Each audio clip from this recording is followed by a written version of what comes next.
Oi, turma, boa tarde. Espero que estejam tudo bem com vocês. E nesta videoaula de hoje, eu e Natália vamos apresentar para vocês uma jurisprudência do STJ e, com base nessa jurisprudência, nós vamos fazer uma análise dos relatórios entregados por cada grupo. Inicialmente, eu vou apresentar um resumo do problema proposto pelo professor Oswaldo para depois compararmos esse problema com o processo real e a solução do caso. No nosso problema, o autor da demanda é Marcelo, que é o credor trabalhista, o réu é a CIA Metalúrgica Ácido Seridó, que é a empresa devedora. A competência por distribuição vai ser de uma das áreas cíveis da comarca de Caicó e o crédito, que é de natureza trabalhista, é no valor de R$ 42 mil. Em síntese, Marcelo, ele é ex-funcionário da empresa insolvente e anteriormente ele havia entrado com reclamação trabalhista na Justiça do Trabalho. Porém, nós vimos que essa reclamação trabalhista ela foi suspensa em fase de execução devido à falta de oferecimento, por parte do devedor de bens à penhora ou pela falta do pagamento ou ainda porque ele não efetuou o depósito. Então, a reclamação ela foi suspensa em fase de execução. E o que Marcelo quer é uma solução, para que ele possa ter garantido o seu crédito. E aí ele deseja pedir a falência desse devedor. E como foi apresentado pelo problema, Marcelo tem em mãos a certidão da Justiça do Trabalho. Essa certidão, ela confirma o crédito trabalhista devido a Marcelo na quantia de R$ 42 mil. Então, a partir dessas informações, nós podemos concluir que a possibilidade de Marcelo pedir a falência desse devedor é através da execução frustrada, Então, isso fica bem claro com a leitura do artigo 94, inciso 2. No caput diz, será decretada a falência do devedor que, inciso 2, executado por qualquer quantia líquida, ele não paga, não deposita e não nomeia a penhora bens suficientes dentro do prazo legal. Ainda no parágrafo 4º deste mesmo artigo, nós temos que, na hipótese do inciso 2 do caput deste artigo, o pedido de falência será instituído com certidão expedida pelo juízo em que se processa a execução. Então, nós podemos perceber, que Marcelo está cumprindo aí os requisitos desse inciso 2 do artigo 94 e também do parágrafo 4º do mesmo artigo, podendo basear o seu pedido de falência em execução frustrada. A partir de agora, eu vou apresentar para vocês o processo real que nos serviu de base para essa situação-problema. E esse processo ele nos foi apresentado através do acórdão proferido no julgamento de recurso especial número 1.544.267 do Distrito Federal, no ano 2015. O autor e credor desse processo foi Fábio Pereira Couto e o réu, também devedor, foi a Fortium Editora e Treinamento. Então, Fábio, o credor, ele trabalhava como professor da editora e ajuizou uma ação com pedido de falência contra esta empresa com base no crédito trabalhista oriundo da reclamação de trabalho. Nessa situação real, nós temos que a empresa devedora ela ajuizou simultaneamente um incidente de falsidade ideológica contra o credor. E o magistrado singular, ao proferir sua decisão, ele julgou os dois processos conjuntamente, por conexão e continência, já que nós temos aí as mesmas partes e a mesma causa de pedir. Eu trouxe aqui um trecho do dispositivo da sentença do juiz de primeiro grau que julgou procedente o pedido do credor. Então, ele reconheceu a existência dessa dívida trabalhista e só deixou de decretar a falência do devedor porque a empresa insolvente ela realizou o depósito elisivo, que é aquele previsto no artigo 98, seu parágrafo único. Quanto ao incidente de falsidade ideológica, o juiz julgou extinto sem resolução de mérito por julgar inadequada a via eleita.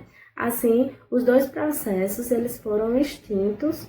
O primeiro, que foi com o pedido de falência da empresa insolvente, o juiz ele deu procedência ao pedido do autor, reconhecendo a dívida trabalhista, No entanto, o devedor ele realizou o depósito elisivo, né, impedindo aí a decretação da falência. E, por outro lado, o incidente de falsidade ideológica, ele foi extinto sem resolução de mérito.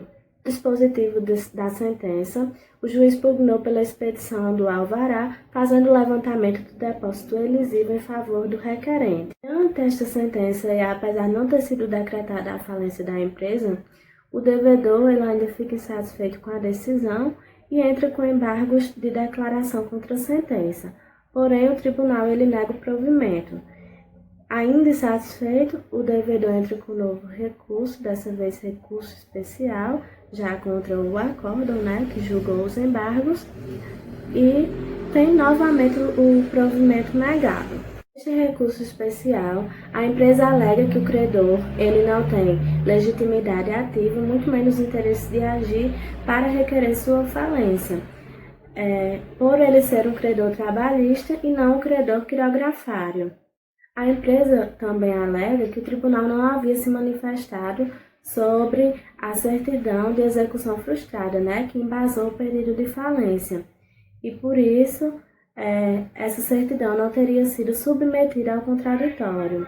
Além disso, também acrescenta que o tribunal foi omisso quanto à nomeação de bens realizada pelo réu. Outro argumento utilizado pela empresa neste recurso especial foi de que o credor agiu de má-fé, realizando, então, uma cobrança coercitiva, utilizando-se do pedido de falência, sem observar o princípio da preservação da empresa, o que ensejaria sua condenação em danos morais e materiais. Para finalizar, eu trouxe a ementa do acordo que julgou esse recurso especial, e com isso, né, findar a discussão da solução desse caso. Recurso especial, falência, credor trabalhista, pedido, possibilidade, distinção entre credores, lei número 11.101 de 2005, inexistência, omissão, não configuração, certidão de crédito, oriunda da justiça obreira, fé pública, vício, falta de provas, litigância de má-fé, não comprovação, súmula número 7 do STJ. Não subsiste a alegada ofensa ao artigo 535 do CPC de 73, pois o Tribunal de Origem enfrentou as questões postas, não havendo no aresto recorrido omissão, contradição ou obscuridade. Segundo o credor trabalhista, tem legitimidade ativa para ingressar com pedido de falência, visto que o artigo 97, inciso 4 da Lei 11.101 de 2005 não faz distinção entre credores. Então, a empresa ela tinha alegado que o credor não tinha legitimidade ativa nem interesse de agir para realizar o pedido de falência. Entretanto, né, como bem salientar na remeta, no artigo 97, inciso 4, diz que qualquer credor pode realizar esse pedido de falência. Continuando, na hipótese, o credor tem legitimidade ativa porquanto detém título de valor superior a 40 salários e em execução anterior não obteve resultado em pagamento, ou mesmo a apresentação de bens para penhora, configurando aí, né, a execução frustrada. Quarto, a jurisprudência deste Tribunal Superior é firme no sentido de que, na litigância de má-fé, o dolo deve ser comprovado. Neste caso, o tribunal recorrido expressamente registrou não ter havido a referida comprovação, o que impede o reexame do tema por esta Corte até o da súmula número 7 do STJ. Então, o recurso especial ele não foi provido. Temos outras questões importantes que foram apresentadas nesse problema. A primeira em relação à manifestação do Ministério Público nessa fase pré-falimentar, a falta dessa manifestação, e o tribunal ele se manifestou no sentido de que a manifestação do MP nesta fase pré-falimentar pode ser dispensada uma vez que não foi decretada a falência do devedor. Segunda situação é que com o depósito elisivo, o devedor ele busca impedir o decreto de falência. Em outros termos, infere-se que o devedor, ao efetivar o aludido depósito, ele pretende obstar o deferimento do pedido falimentar. Outro ponto importante foi que o devedor ele contestou a certidão da Justiça do Trabalho que embasou o pedido de falência com base na execução frustrada. Então, o tribunal ele alega que a Justiça Trabalhista tem fé pública e que esse título ele tem validade. Então, por falta de provas, essa certidão ela não pode ser contestada. Por fim, quanto ao incidente de falsidade ideológica, o tribunal destaca que o juízo não é competente para julgar tal incidente, né, visto que o mérito reflete em cima do período de falência do devedor, destacando que o processo de falência ele foi resolvido com um depósito elisivo que obstou o pedido falimentar.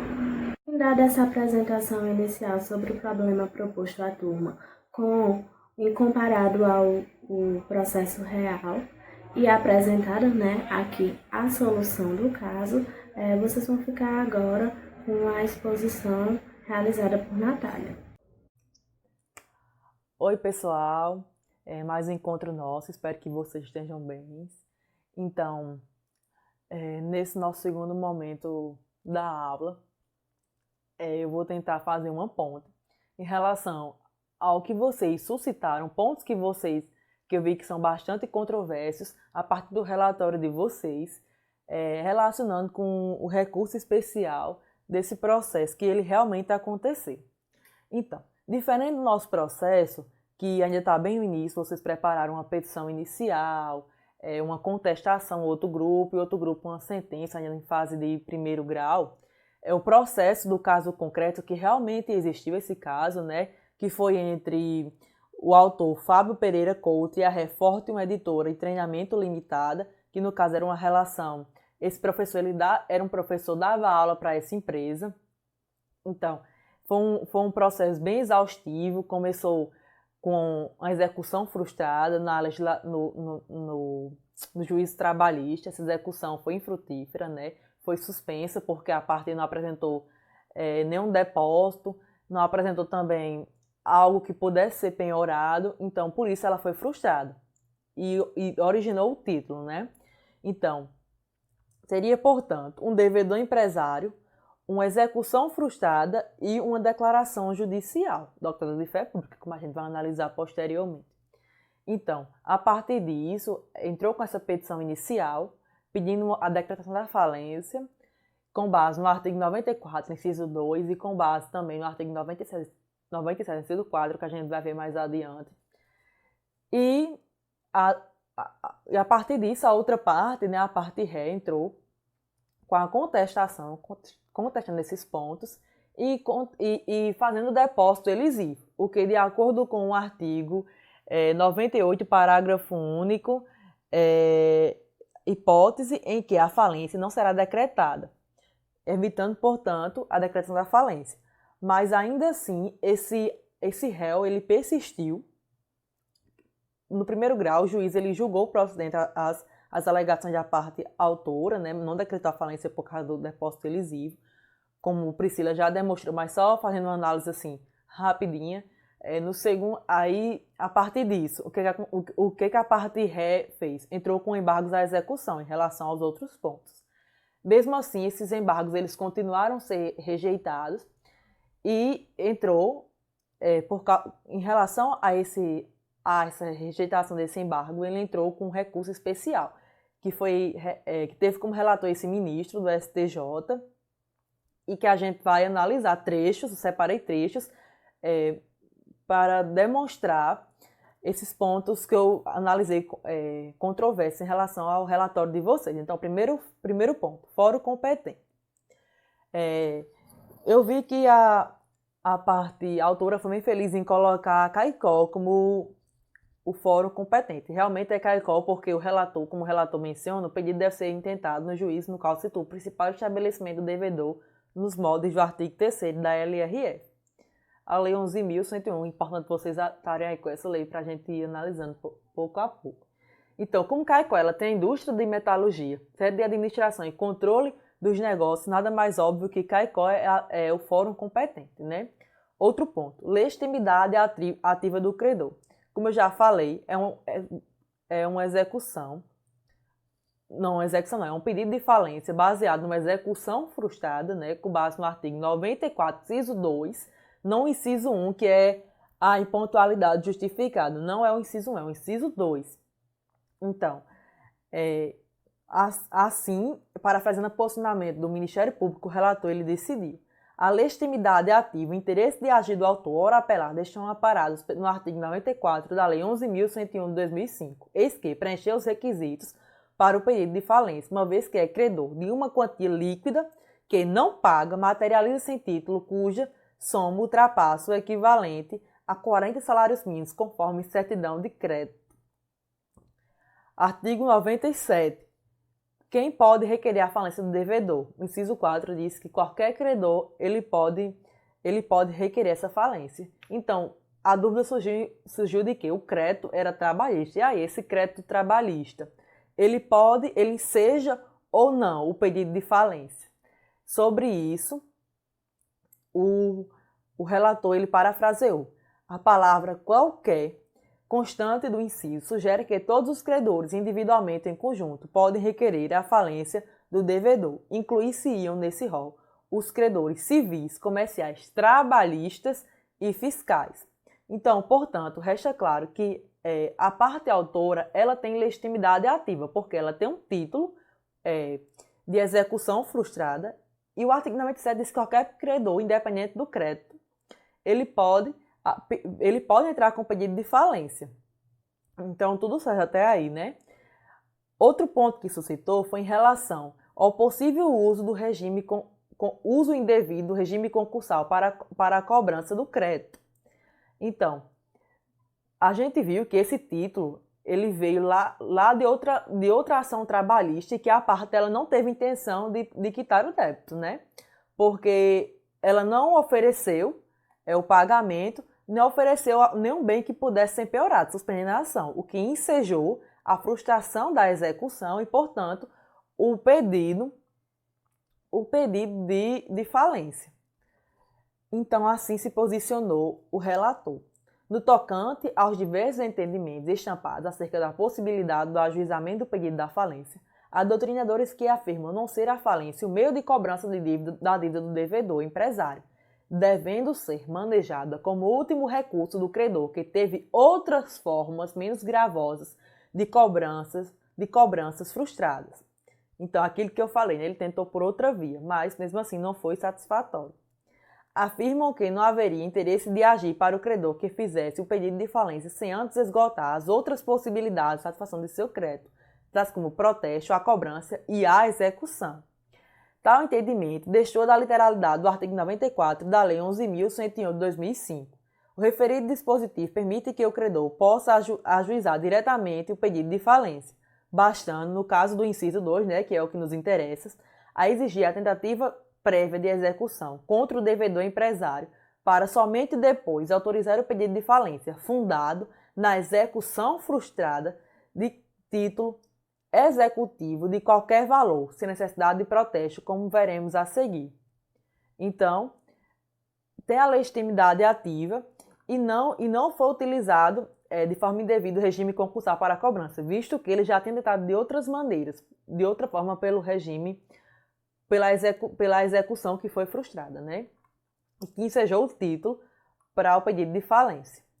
Então, o MP se pronunciou de maneira que, do mérito da análise dos fundamentos da respectiva sentença combatida, aliada ao exame da legislação falimentar, verifica-se que, no presente caso, estão preenchidos os requisitos necessários para o pedido de falência, razão pela qual não merecem ser acolhidas as alegações da parte ré nesse sentido. Outro questionamento: legitimidade do título. Aquele título é legítimo para se pedir a falência daquele devedor? Então, o relator disse que verifica o tratar-se documento trazido pelo autor envolto de fé pública, pois confeccionado e emitido pela justiça originária. Ademais, providências outras poderão ser tomadas pela parte que se sentisse prejudicada. E o Ministério Público conclui: a certidão de crédito que instrui o requerimento de falência, conforme já explanado no item 1, goza de fé pública e de presunção de veracidade. Requerida certidão atesta que o apelante não pagou, não depositou e nem sequer nomeou a penhora bem suficiente dentro do prazo legal, como determina o inciso 2 do artigo 94 da Lei 11.101 de 2005. Portanto, restou configurada a execução frustrada que ensejou o pedido de falência. Depósito do valor do bem. Outro ponto que eu vi que foi controverso. O depósito, como eu já falei inicialmente, é uma forma de evitar a decretação da falência, como diz o artigo 98, parágrafo único. No caso concreto, no caso que realmente aconteceu, a parte ela ofereceu, né, junto com a contestação do prazo de 10 dias, ela fez o depósito elisível. Então, por isso, não ensejou a falência. Então, o relator ele conclui dessa maneira: a finalidade do depósito elisível concentra-se em impedir o decreto de falência. Em outros termos, infere-se que o devedor, ao efetivar o aludido depósito, pretende obstar o deferimento do pedido falimentar. Artigo 98 da Lei 11.111 de 2005. Em relação à presença do MP, outro questionamento importante. O Ministério Público ele só é necessário quando não se decreta a quebra. Então, assim se manifestou o relator. Acerca da manifestação ministerial, à luz da Lei 11.111 de 2005, apresenta-se restrita de forma que a participação do órgão ministerial mostra-se pontual e determinada. Na fase pré-falimentar, chega-se a dispensar a atuação do PACT, quando não se decreta a quebra. Então, quando ainda não decretada a falência na fase pré-falimentar, não vai ser necessário a presença do Ministério Público, uma vez que não seja decretada a falência. Então, gente, eram esses pontos que eu tinha para tratar com vocês. Espero que esteja dado uma clareada aí na mente de vocês. Qualquer dúvida, estou à disposição. Pode me procurar. Meu número está lá no grupo da disciplina. Se alguém quiser fazer alguma dúvida, algum comentário, então pode me procurar que eu estou à disposição. Obrigada pelo espaço, tempo de vocês. E é isso. Espero que a gente possa se encontrar numa próxima. E tchau.